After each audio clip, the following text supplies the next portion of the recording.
उत्तराखंड देवभूमि सभी जनताओं को नमस्कार। खासकर मेरे मंत्री सीएम जी को भी नमस्कार, और जितने भी मेरे पुलिस एसएसपी साहब, कैप्टन साहब, सबको नमस्कार।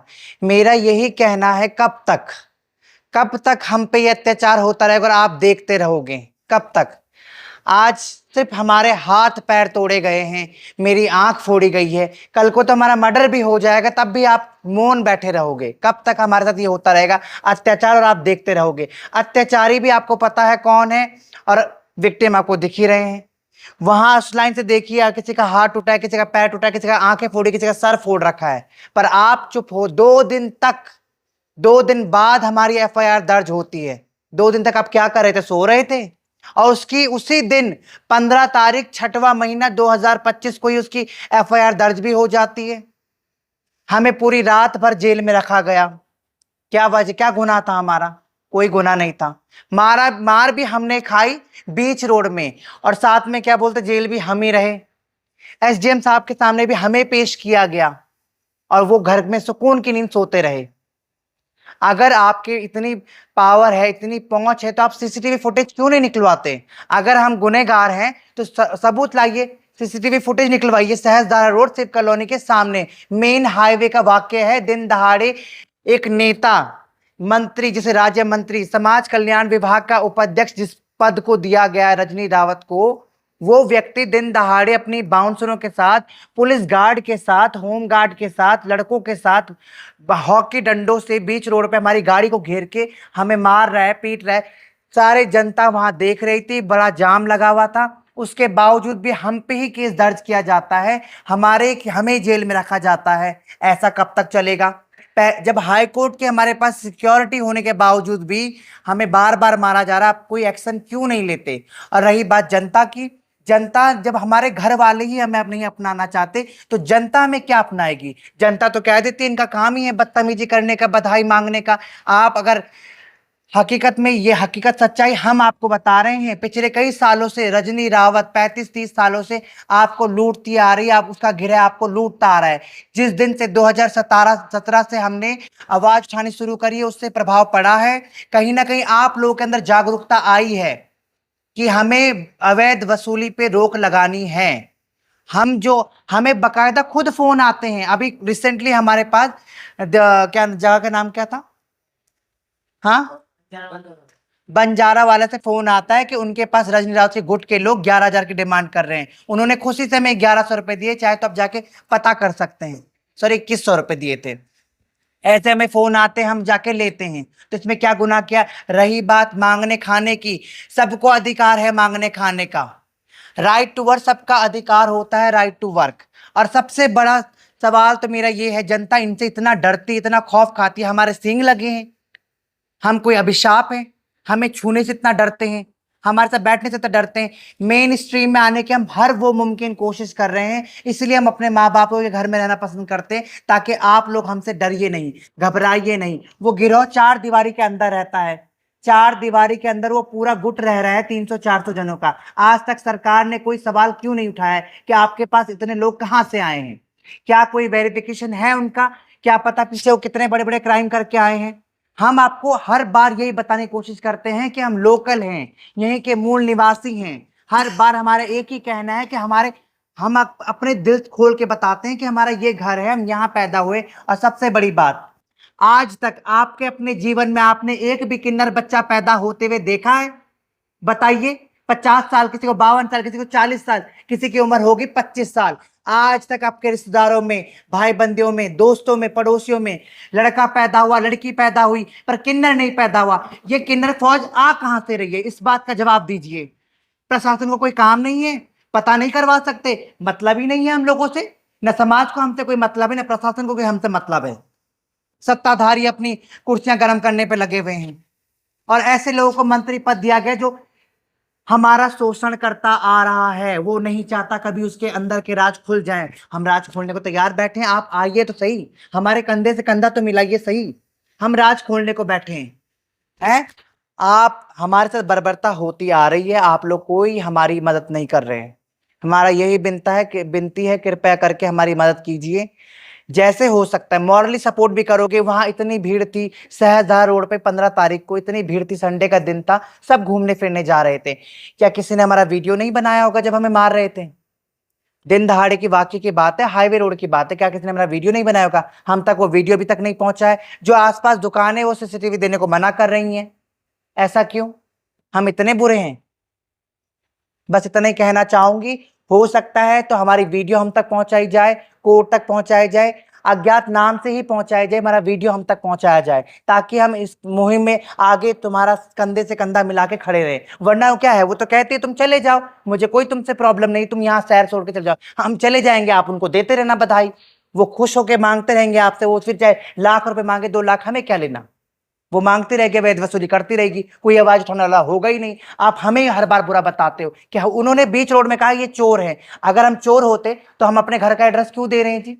और वो कहती है, अभी बीते एक दिन पहले ही अखबार में आ रहा है कि हमने उसे मारा, हमने उसे पीटा।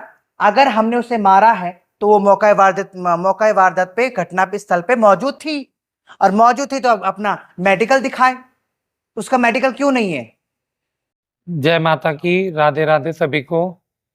मैं निशा चौहान, बताने की जरूरत नहीं है, हालत देख के देहरादून की जनता और सभी लोग समझ गए होंगे कि मैं कौन हूं और प्रेस क्लब में आज मेरा आने का कारण क्या है।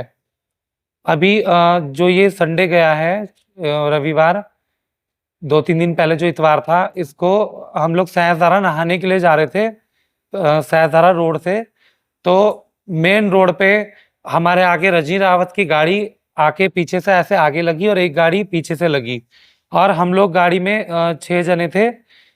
हम लोगों को गाड़ी में से खींच खींच के बाहर निकाल के बेरहमी से मारा। और ये राज्य मंत्री जो समाज कल्याण में, जिसको पुष्कर सिंह धामी जी ने पद दिया है समाज कल्याण में, ये रजनी रावत, जो शुरू से ही गुंडागर्दी करती आई और पद मिलने के बाद तो उसकी गुंडागर्दी इतनी बढ़ चुकी है कि मेन रोड पे हम शहर के लोकल किन्नर बच्चों को इतनी बेरहमी से मारा। मुझे हाई कोर्ट की प्रोटेक्शन मिलने के बाद भी उसने मुझ पे हमला किया।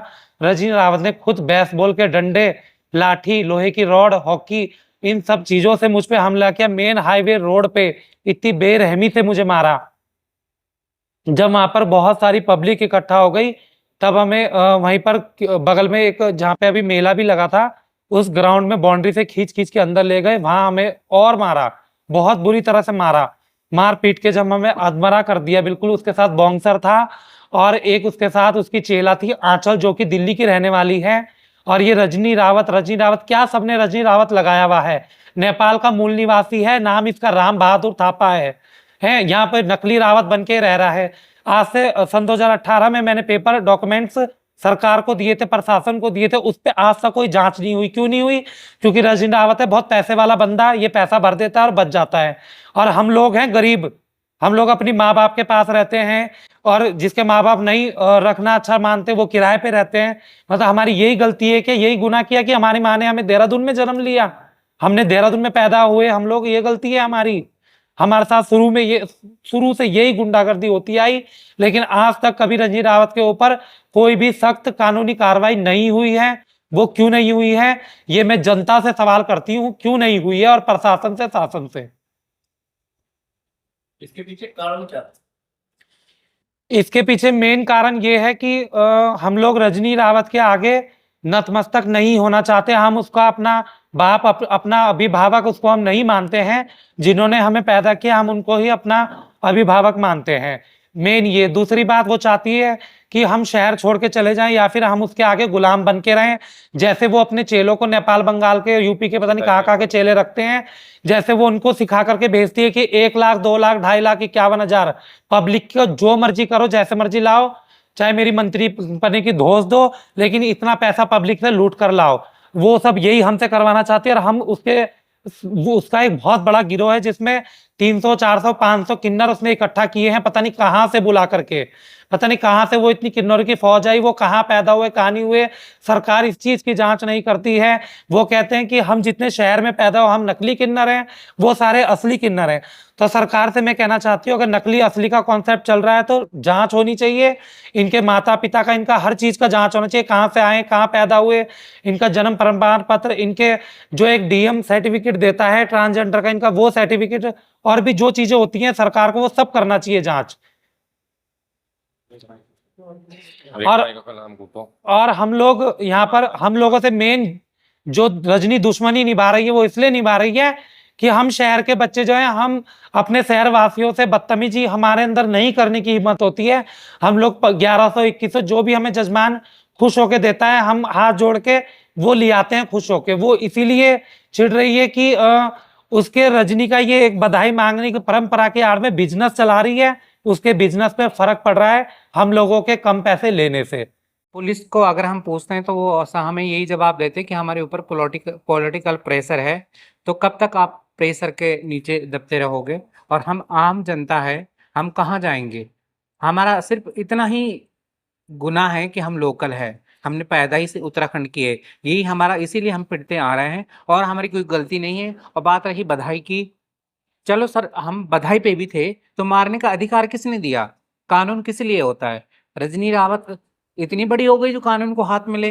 पुलिस प्रशासन थी, सबको फोन करती, हमें अरेस्ट कराती, हाथ उठाने का क्या मतलब था? और चोरी भी हमारी करी, हमारे पर्स ले गए, फोन ले गए, सब कुछ हमसे छीना गया और उल्टा मुकदमा हम पे ही डाल दिया गया। ये तो बिल्कुल गलत है। अगर सरकार या कानून इस पे कुछ कार्रवाई नहीं करती तो हम बहुत बड़ा धरना प्रदर्शन करेंगे। मैं चेतावनी दे रही है, चैलेंज दे रही हूँ, हम दाह संस्कार करेंगे अपना, या हमें न्याय मिलना चाहिए। और दूसरी बात रही बधाई के ऊपर, अभी नगर निगम में एक बिल पारित हुआ था कि हम बदतमीजी नहीं कर सकते, उसका मैंने सपोर्ट किया था कि हाँ ये अच्छी बात है। तो उसी को टारगेट बना के हम पे अटैक करा गया कि इनके चक्कर से ये चीजें हो रही है। तो हम तो चाहते हैं आपके एक प्रयास से शायद कोई नोटिफिकेशन कुछ ऐसा भी तो हुआ है नगर निगम से कि उन्होंने जारी किया है कि बिल्कुल। इतने ही पैसे लेंगे? बिल्कुल बिल्कुल सर, इसीलिए उनको ज्यादा दिक्कत हो रही कि समाज अवेयर हो रहा है। समाज ये किन्नर जो एक परंपरा है ये कहीं ना कहीं समाज को खोखला कर रही है। हम चाहते हैं खत्म हो जाए। या तो मांगने का अधिकार उनको भी है तो हमें भी देना चाहिए, नहीं तो ये खत्म, ना वो मांगे ना हम मांगे। और दूसरी बात ये है कि उनको समाज कल्याण का अधिकारी बनाया है, तो समाज कल्याण में क्या कौन सा ये समाज कल्याण का वो कर रही है जो आम इंसान को ऐसे रोड पे पड़ता करके वैसे मार रही है। हमारे साथ एक लेडीज थी, इसकी माँ, उसको थप्पड़ मारा गया थाने में। तो ये कहाँ का न्याय है? तो मैं सरकार से ये विनती करती हूँ, गुजारिश करूंगी सीएम धामी से, मैं ये नहीं कहूंगी, मैं सरकार को बुरा नहीं कहूंगी, लेकिन ऐसे लोगों को दायित्व दिया है जो कभी इस समाज का भला नहीं चाहते हैं ना कभी कर सकते हैं।